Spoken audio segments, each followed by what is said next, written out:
What's up? How are you doing, my friend? Welcome. You like the decor? It's only the finest art that I will put up on the wall. I was looking a bit too bare. But how are you? I mean, welcome. It's going to be a good night. I have a couple things for you. I didn't know you were already in here, my full friend. I got you a little stuffed animal. I'll put that right here for you. The best. That's my childhood dragon right there. I've never named it because I suck at remembering what I gave the names to and what the names are. Give me 1 second. I got you. Some, like almost all eaten bag of peanut M&Ms. Sorry, man. I got hungry. But welcome, everybody. Welcome, fellow cinephiles, film enthusiasts, and relaxation seekers. My name is Cinephile ASMR, and today we are here back again talking about all things spooky, all things horror in a newer location. This is a little makeshift fort I have. As you can see, a pillow back there, some wall decor for you, and I can see that you're already getting cozy and nestled in this area, this fort of ours. I'm excited. It's gonna be great. I am very, very much looking forward to this video for anything, because my past videos have had a history of placing myself in areas and situations that are not the safest. 3 a.m. park trips, 1 a.m. industrial complexes. It's not the move, and I will say, I don't really like doing soft-spoken all that much. It's not my preference when it comes to ASMR, let alone when it comes to me making ASMR. And a lot of people definitely feel the same way. So I wanted to change things up for my safety, but also for your experience. So I'm in my room, we're in my corner, and I found 3 wonderful, terrifying, depressing, sad, nail-biting Reddit horror stories. Now, if you're new here, again, I'm Cinephile ASMR, your go-to one-stop shop for all things horror, movies, TV shows, pop culture, and tingles. So if you have not already, please consider subscribing, hitting that notification bell, letting me know your thoughts.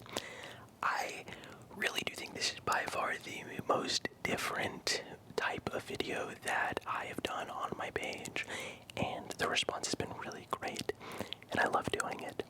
So again, your support, consideration, anything and everything does go the farthest way for me. It's gonna be great. Let me pull out my phone real quick. I gotta be careful, these walls are thin. You don't want to wake up the spirits. I have saved 3 stories on my notes that I found out of order, and I sort of curate based off of what I think is the best for dramatic effect. I sort of list them off of length, and luckily I have kind of been finding shorter videos to read off because I don't like being outside, but I found a couple longer ones this time, so it's gonna be good. If you have not already, get yourself a blanket. I already got you the half-eaten peanut M&Ms, nice little stuffy, my dragon. Be gentle and delicate. They're very sensitive. But if you need a drink, your own other snack, that's okay. As always, I will be crediting the user that wrote these stories, and again, I don't really do it if it's real or not. This is from r/nosleep, and pretty much guaranteed they're not real. I look for if they're well written enough to where I can tell you a story and you be captivated, and I think you are going to be captivated. I have spent enough time plating the meal. Let's go ahead and eat it. This first story is titled, I Found Home Videos of My Family That Shouldn't Exist, from user hopeful_trouble 1511. brother died when I was 7 years old. He was 13. He drowned in the lake down the street from our house. My parents never touched his room. They tried once, but they couldn't do it. Too raw. After that, the door just stayed shut. His room became a kind of museum of him. That was 11 years ago. His room still looks the same. This morning while I was packing for college, I thought I'd finally go in there. My plan wasn't anything dramatic. I just wanted to grab a few hoodies, maybe a keepsake or two to take with me. Something just to hold on to when I got homesick. Full transparency, I've been in his room plenty of times before. I've sat on his bed, I've looked through his shelves, but I've never really gone digging. That felt wrong, and I really had no inclination to. I just missed my brother.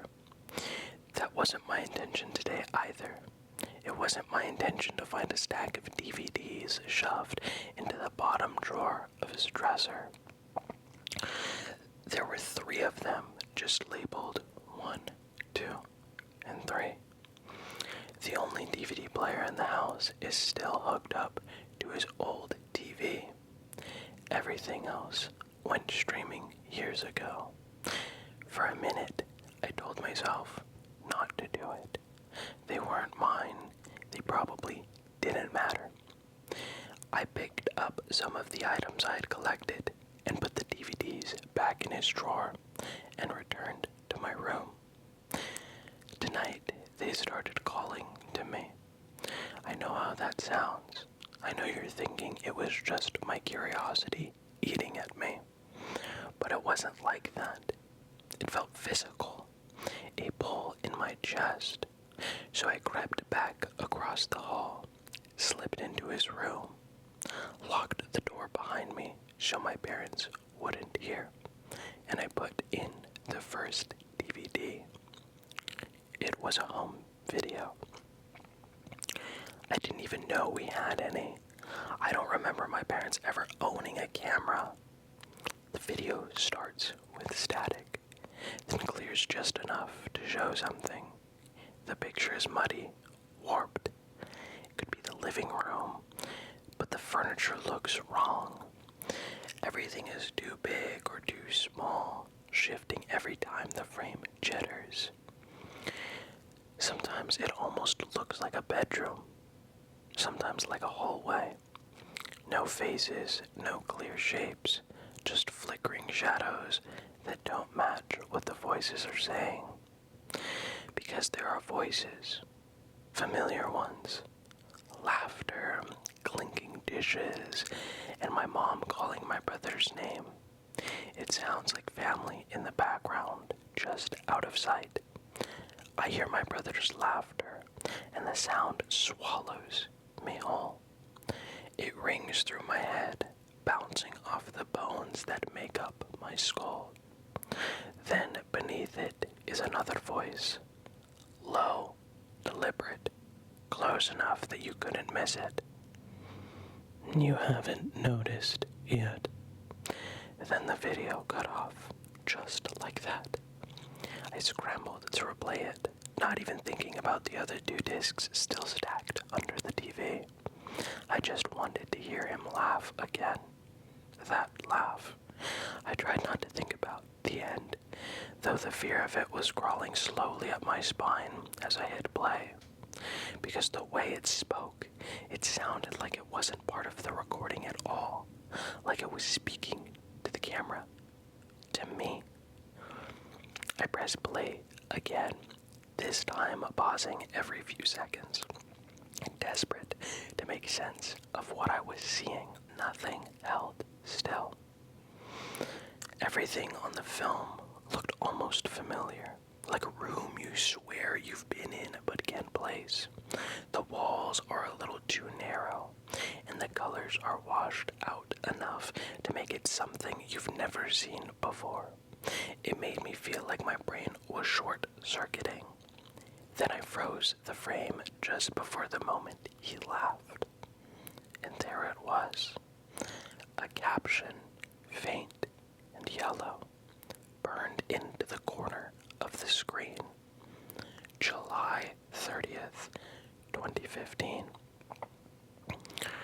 7 months after my brother drowned. My first thought was that it was a glitch. It had to be. The camera must have been off by a year. There's no other explanation. I forced myself to breathe and to shove back the rising panic. Then I pressed play again. His laugh filled the room, and for a second, my fear washed away. It was just him again. He was alive, warm, present. A bittersweet rush of comfort and grief. But then the voice returned, closer this time, wet against the microphone, broken and cutting in and out like static. You noticed. I ripped the DVD out of the player and threw it across the room. I don't even know why I did it. Adrenaline, I guess. My hands were shaking so hard I couldn't control myself. I'm trying to think of logical explanations. I want to believe there is one, but every reason I come up with feels paper thin. I just bolted back to my room and dove under the covers, like that would even help. I didn't watch the other videos. I don't. But I can feel them pulling at me, like they're not finished, like I owe them something. I can't sleep. It's dark. It's late. The rain just started. The bathroom faucet always drips. But tonight, it sounds so much louder. You can almost confuse it for footsteps. So, again, that was a bit of a shorter one, but what I really do love in that is the only part, this is not a series as of the recording of this video, but I think death, grief, and distance does so much to someone. The idea of someone never fully going away, someone staying, no matter, even if they're not in their physical self anymore, as long as they're in someone's mind, it makes people react and express in the oddest of ways. And I think the thing that really stuck out to me with this one was just how it really does tell you, hey, there's 3 tapes, 3 discs, and this is only one. And I think the best stories are the ones where you ask for more, where you want more, but most importantly kind of leave you with breadcrumbs of satisfaction that'll make you question. And what a crazy story. So that was the first one. I think that was actually the second one I found after doing countless research. The next one is actually the first one I read, and I kind of knew that I wanted this to be in the middle. This next story comes from user Let's Split Up, titled, I'm a ride operator for a theme park. There's one roller coaster we are not allowed to operate. I've always been obsessed with roller coasters. There's just something about the way they defy gravity, defy death, rush you to the very brink, teetering at the edge where anything can go wrong, yet somehow everyone returns safe and sound at the end. At least most of the time, right? There are some roller coasters that have been famously dangerous, like the Jet Line in Sweden, a popular roller coaster that ran for decades, but after replacement parts weren't properly tested, one of the coaster's trains derailed fatally. Or at Six Flags, where a restraint on the Texas Giant coaster came undone and a woman was flung from the ride to her death. In my town, there's a small Six Flags style theme park. I won't tell you the name, but you've probably heard it. In in the news recently. In any case, it's mostly rides and carnival games. I've been an operator there for the past few months, but there's one roller coaster that no passengers are allowed to ride. It's funny because I see them test running it all the time. One day, I even went and asked a fellow staff member, Marquisha, when they were going to open the new coaster. She said, never, and I couldn't tell if she was serious or joking. I asked her again. She said with a shrug, boss says the ultimate has got some sort of bug. Anyway, fast forward a couple months, and Marquisha and I are kind of casually dating. She's nerdy, snarky, and a few years older than I am. We're pretty different, but maybe that's why we get along. One thing that unites us is our passion for roller coasters. The ultimate still isn't open, and one afternoon she suggests that maybe we ride it ourselves after the park closes. Wait, for real? I exclaimed. Yeah, I mean, last time everything got safety checked, it passed all the checks. Plus, I saw someone on it yesterday when it was running. There's literally nothing wrong with it. I think it's just superstition the boss won't open it to the public. He's convinced it'll go wrong, like the first time, he says.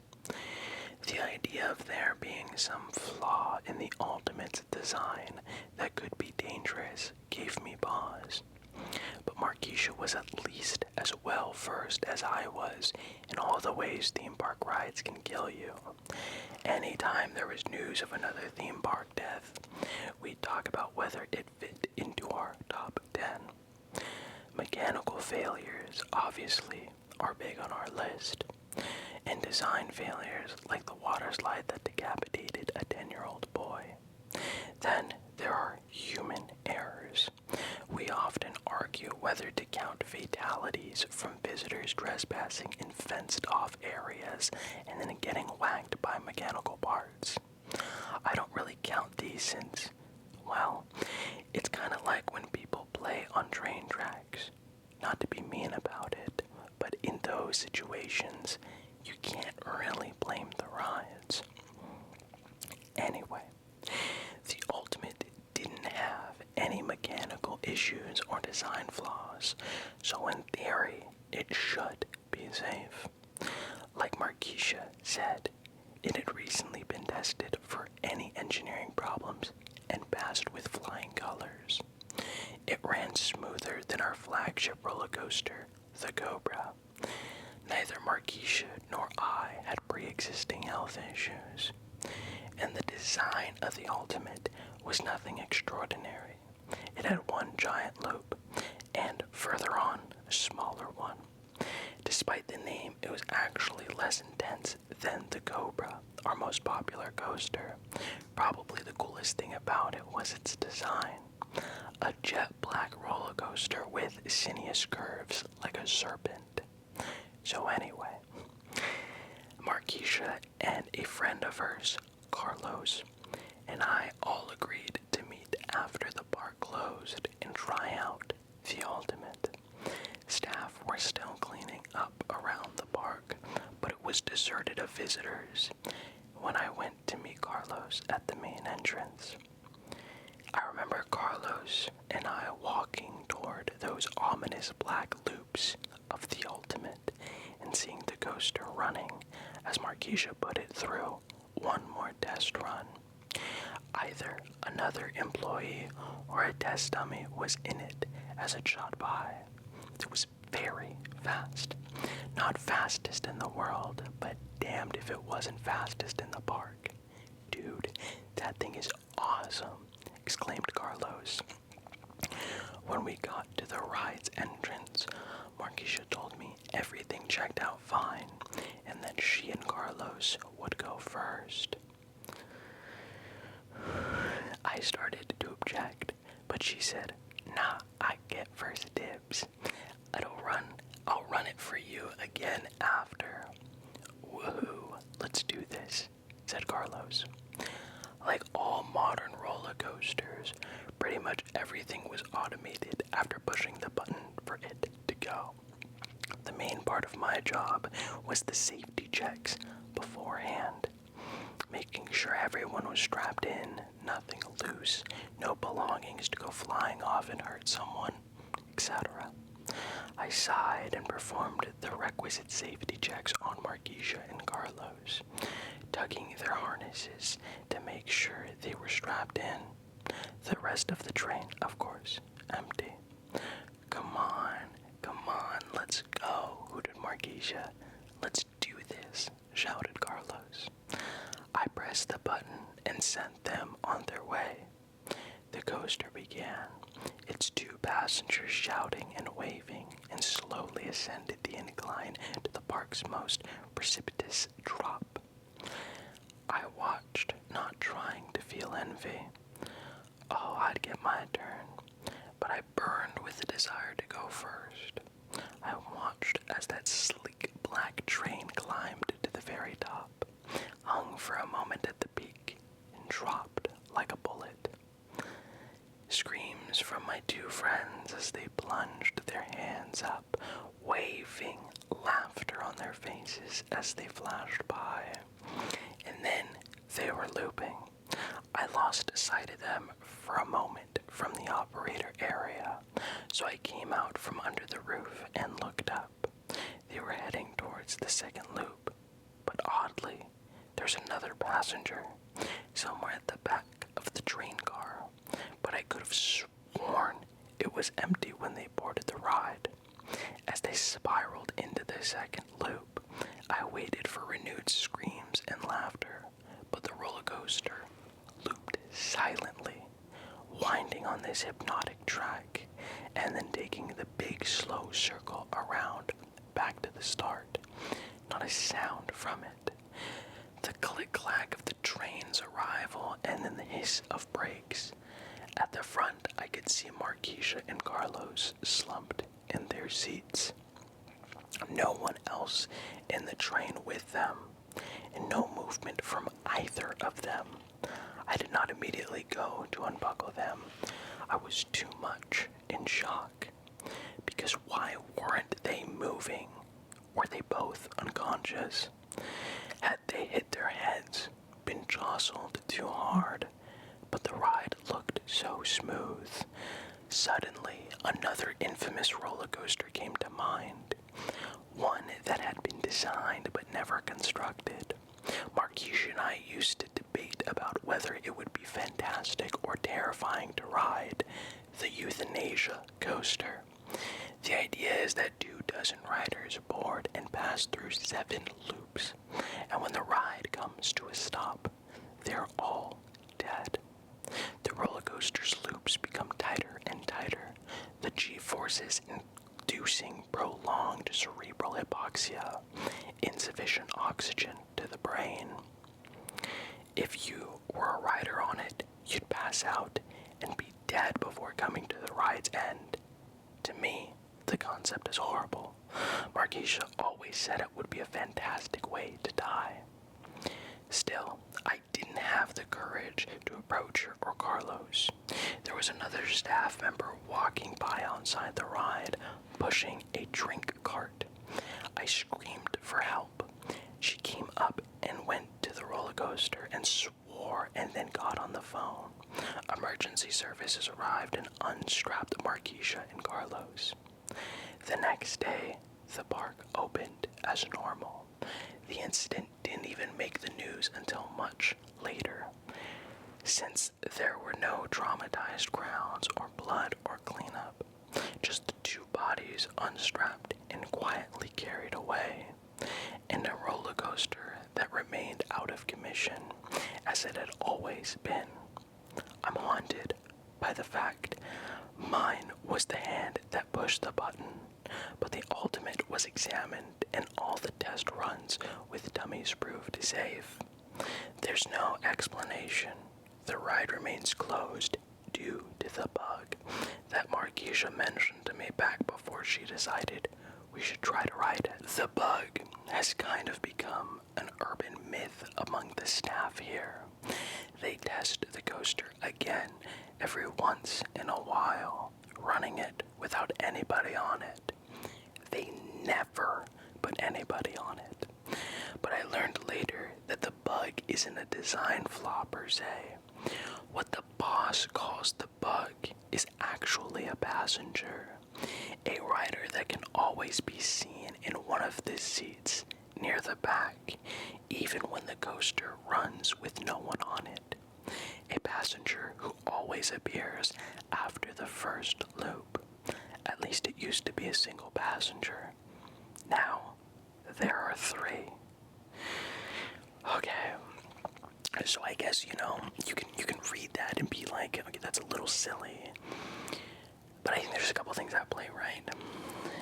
The fact that I've heard stories, a couple actually like personal in my life, which I will not divulge into, of friends who have known people, or friends of friends, that have taken their own life, but never told anyone about it.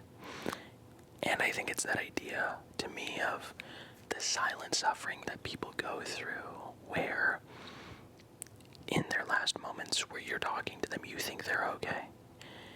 And this concept that, like, Marquisha and Carlos maybe both sort of felt in a similar vein that they were sick of life. And both thrill seekers, as the story kind of illustrates, Marquisha loving the idea of, like, letting the last moment of their life be on a roller coaster.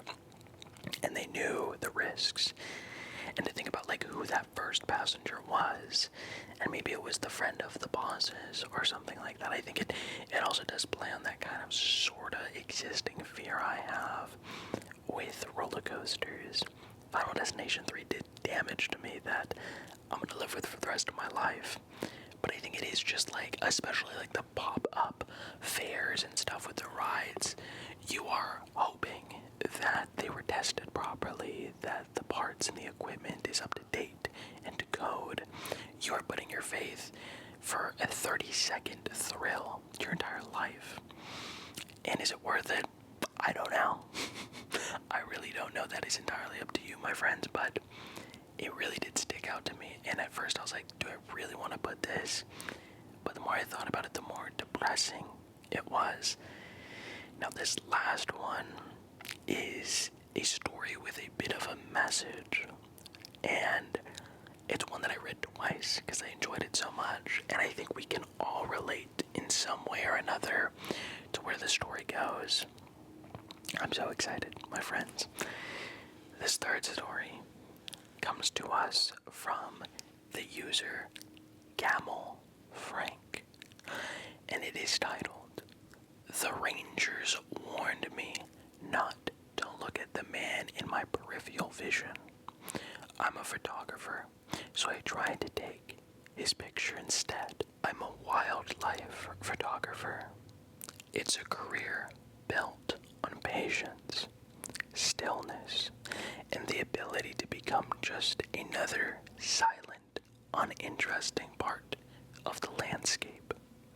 I've spent weeks at a time utterly alone in the vast, remote corners of national forests. My only companions were the whispers of the wind and the patient clicking of my camera's shutter.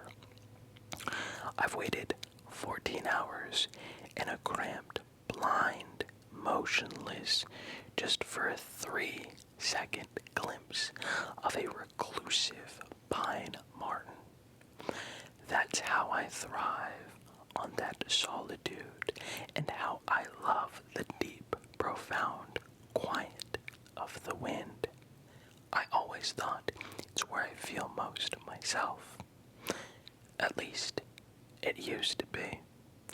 Now, the silence is the most terrifying thing I know, because it's never truly silent. And the solitude is a lie, because I am never, ever truly alone. This all started 3 months ago. I was on a long-term project in a massive, sparsely populated national forest.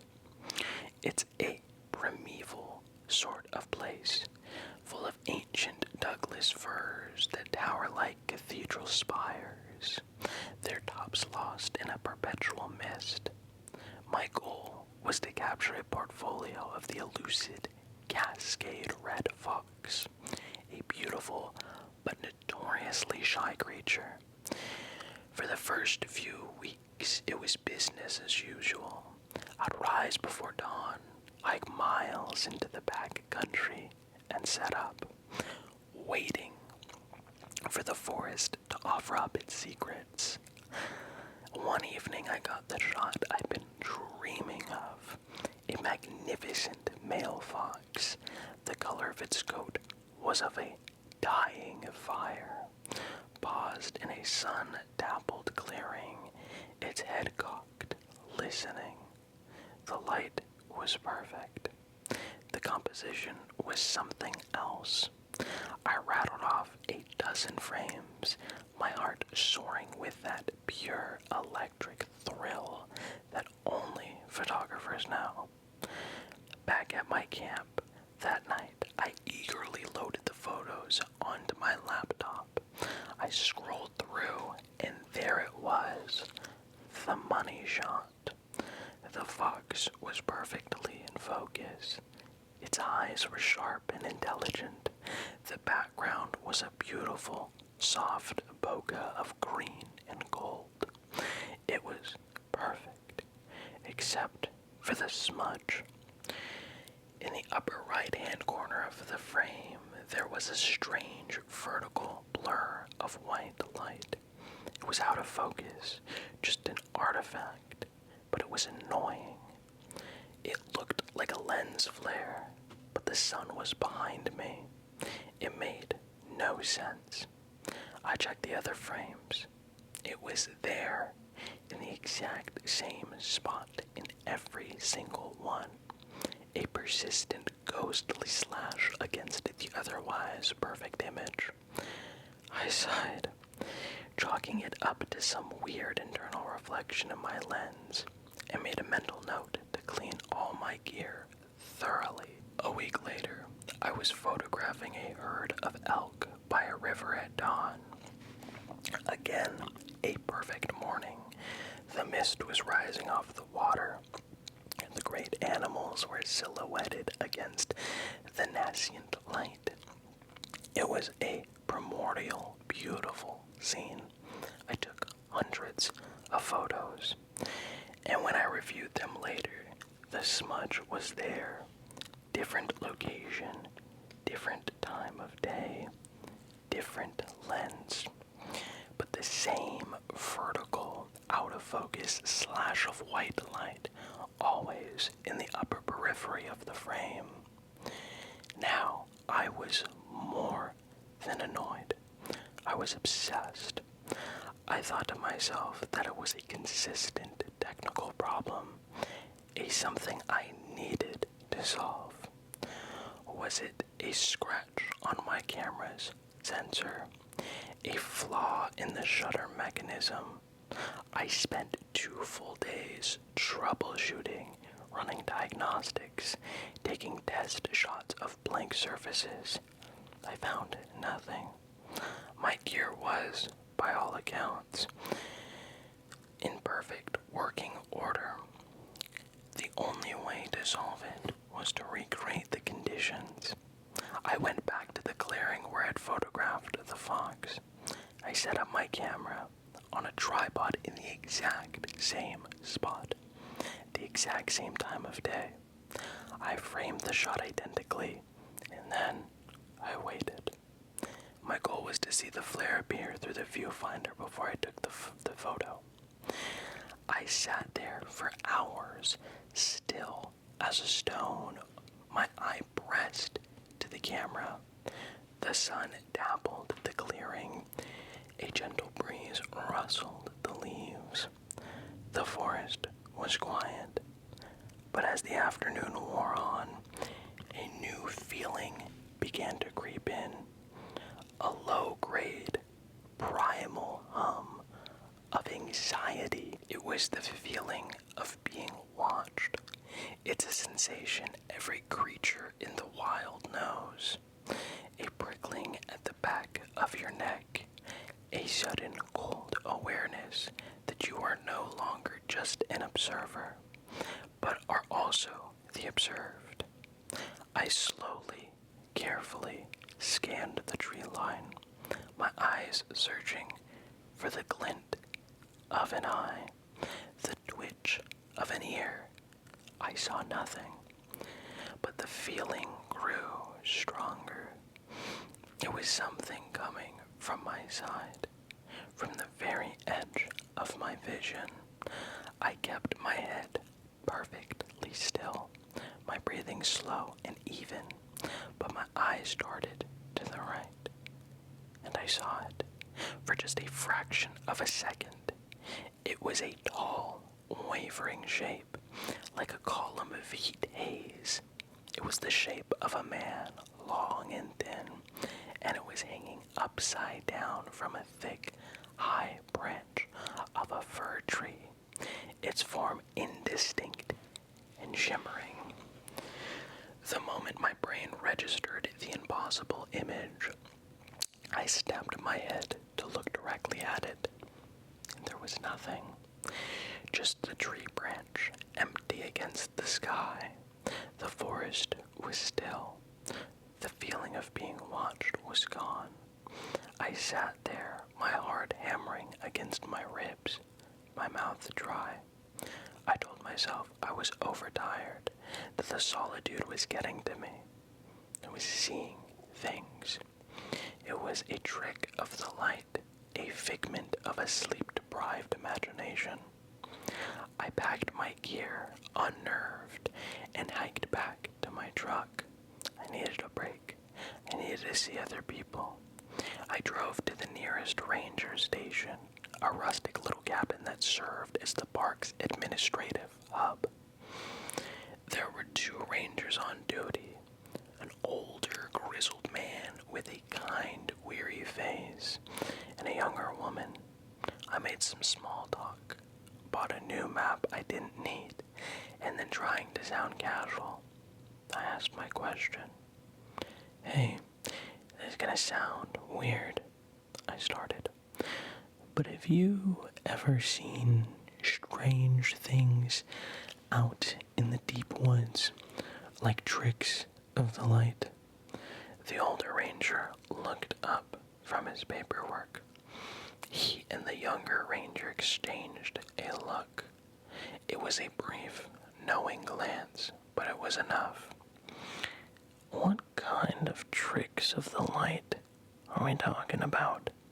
he asked, his voice low, calm, rumble. I feel like an idiot, but I pressed on. "Like a shape, a tall, shimmering shape of a man hanging upside down from a tree. You only see it out of the corner of your eye." The younger ranger's friendly expression tightened. The older just sighed a long, tired sound and leaned back in his chair. "The upside-down man," he said, and it wasn't a question. "Yeah, we've seen him. Most of the folks who spend enough time out here have."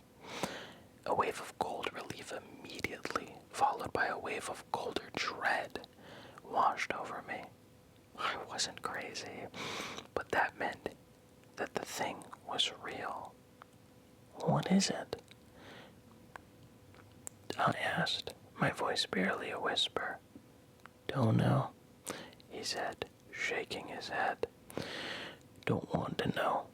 It's just a feature of the landscape, I guess. A weird local phenomenon, like a magnetic anomaly or patch of strange fog." "But what does it do?" "Nothing," he said, leaning forward and fixing me with a serious, paternal gaze. "It does absolutely nothing. As long as you do nothing too. That's the one and only rule, son. You see him in the corner of your eye. You keep looking straight ahead. You feel him watching you. You pretend you don't. You do not acknowledge him. You do not engage with him. And you sure as hell do not go looking for him. He's a thing you only supposed to see by accident. You start making it on purpose, and that's when you get into trouble. Trouble? I asked. What kind of trouble? We don't know. The younger ranger chimed in, her voice tense. No one has ever been stupid enough to find out. It's just common knowledge, a professional courtesy among those of us who work out here. You leave him alone, and he leaves you alone. I left the ranger station with my mind reeling. Their warning was stark and absolute, but they had also given me something else. A validation. And a name. The Upside Down Man. And the smudge in my photos. It was a vertical shape of light. A shape like a man hanging. It was him. My camera could see him, even when I couldn't. And that's where I made my mistake. My fatal, arrogant mistake. I'm a photographer. My entire life, my entire purpose is to see things and to capture them. To be told that there was something out there, a real observable phenomenon that I was just supposed to ignore. It was anathema to me. It was an irresistible challenge. And the ranger's warning was just a dare. I went back into the woods, but this time I was hunting for him. My entire methodology changed. I'd find a spot and wait. Not for an animal to appear, but for that familiar, prickling sensation on my skin. The moment I felt it, I wouldn't move my head. I'd keep my eyes locked forward, but I'd raise my camera, aiming the lens not at what I was looking at, but at the periphery, at the space where I felt he was, and I'd shoot. The first photos were chilling. The vertical smudge just grew. It was a brilliant, searing slash of overexposed white light, sharp and defined. It looked like a wound in the fabric of the photograph, a tear through which a sterile, featureless light was pouring. And with every photo I took, the slash grew wider, brighter, more aggressive. It was like I was annoying it, and it was screaming back at me through my own camera. I became possessed by it. I stopped eating properly. I barely slept. I was fueled by a manic, obsessive energy. I filled memory card after memory card with these impossible images. The creature was always there, just at the edge of my sight. A shimmering, wavering promise. And I kept shooting, trying to get a clearer image, trying to resolve that blinding white light into a discernible form. Then, my camera died. I was in a deep, mossy canyon. The feeling of being watched was a palpable, heavy pressure on my right side. I raised my camera, aimed it into the periphery, and pressed the shutter. The resulting image on the small LCD screen was pure, blinding white. A completely blank frame. I tried again. White. I aimed it at my own feet. White. He had broken it. Or more accurately, he had filled it. My camera could now only see the blinding, featureless light of his presence. It was useless. Any sane person would have stopped then. They would have taken the ranger's warning to heart and gotten the hell out of there. But I wasn't sane anymore. My obsession had burned through my reason. The loss of my camera just felt like a challenge, and now I would have to use my own eyes. I continued the hunt. I would walk through the woods until I felt the familiar presence. Then I would stop, and I would try to see him. I'd keep my head pointed forward, but I'd strain my eyes to the side, trying to resolve the shimmering, wavering shape in my peripheral vision. I tried to hold it, to focus on it, to force it into clarity, and that's when the smudge moved from my photos to my own vision. It started as a small, barely noticeable floater in the corner of my right eye, a tiny translucent blur. I assumed it was an eye strain, but it didn't go away. And every time I went on one of my hunts, every time I tried to force my eyes to see the creature directly, the smudge would get a little bigger, a little more opaque. It was turning from a translucent blur into a patch of milky white fog. I was in the woods trying to focus on the shimmering shape hanging from a distant branch, and as I strained, I saw the white fog in my own eye physically expand, spreading like a drop of milk in water. And I finally understood, with a clarity so profound and so terrifying. It felt like a physical blow. I understood what was happening. It was that he couldn't be seen directly. His very nature was to exist at the edge of perception, and by trying to force him into the center, by trying to capture him, first with my camera and then with my own eyes, I was violating the fundamental rule of his existence. And he was fighting back. He was erasing the part of my vision that I was using to see him. He was a blind spot, a living predatory blind spot, and he was growing, feeding on my sight. The panic that hit me was unlike anything I have ever known. It was the terror of a man realizing the weapon he had been firing is powered by his own blood. I was deep in a remote wilderness, and I was going blind. I ran. It was a clumsy, stumbling, panicked flight. I tripped over roots I couldn't see properly, crashed through branches that seemed to come out of nowhere. The white fog in the corner of my eye seemed to pulse and swirl with every frantic beat of my heart.